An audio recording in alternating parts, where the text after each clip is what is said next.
admitted that Ray should have been awarded a penalty in the game. So I've released a statement today following that news, which says that the decision contradicts any duty of care from the SFA towards their match officials. Sky Sports News have contacted the SFA for comment. You can get more on this story over on our website. Right, so some interesting news just reaching us. It's regarding, in fact, and all the Premier League clubs, because they're going to be asked to vote on the possible abolition of VAR for next season. It's been tabled by Wolves, this proposal. It'll be heard at a shareholders meeting on June the 6th. Now, Sky Sports News understands that the Premier League is directly against this proposal, but they recognise Wolves do have a right to make such a proposal, but feel abolishing it would lead to many more incorrect decisions. Let's just show you some of the stats, because earlier in the season, stats showed that correct decisions increased from 82% to 96% under VAR. Now, Premier League officials believe the proposal would seriously impact the reputation of the Premier League as one of the elite leagues in world football. It would mean no semi-automated offside or in-stadium announcements to the crowd, and that the Premier League is pushing hard for that. A Premier League spokesman said this: the Premier League can confirm it will facilitate a discussion on VAR with our clubs at the annual general meeting next month.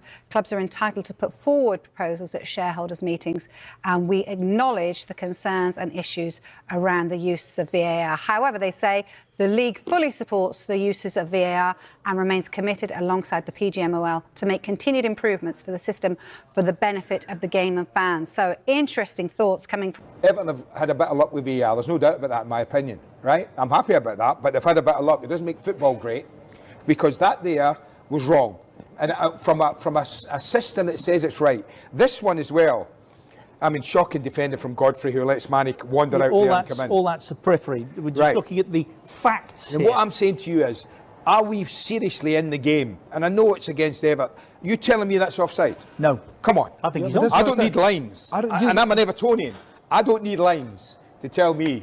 Smith's landed on top of Bolly's ankle rather than the other way around, gone over holding his ankle if it's a really bad challenge. But for me, he's very unlucky, Bolly. It's not a second yellow card. Just explain again, Mike, why VAR Yeah, you can't get involved in cautionable offences, though. It's got to be straight red. So, second cautionable offence. Should that rule be changed?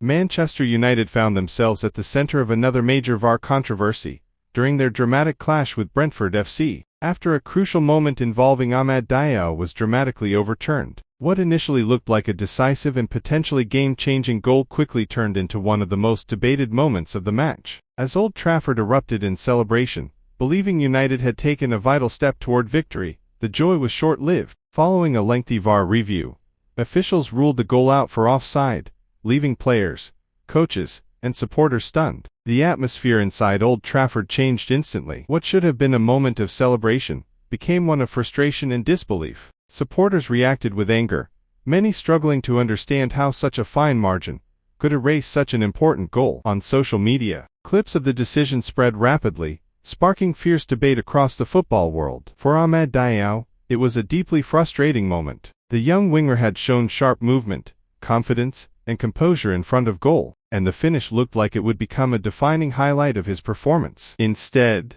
the celebration turned into disappointment as the goal was removed from the score sheet. For Manchester United, the impact went far beyond one disallowed goal. Momentum in football can change instantly, and this moment shifted the emotional balance of the match. Instead of building on the energy of a breakthrough, the team had to recover mentally from the setback. In tight Premier League games, those moments often prove decisive. The incident has once again reignited the wider debate surrounding VAR and its role in modern football. Supporters of the technology argue that the decision was technically correct and that accuracy must remain the priority. Offside, by rule, is objective, even if it is decided by the smallest margins. As the debate continues, one question remains louder than ever: is VAR truly helping football become fairer, or is it slowly taking away the passion that makes the game special? For United and Ahmed Diallo, this latest incident has only made that argument stronger.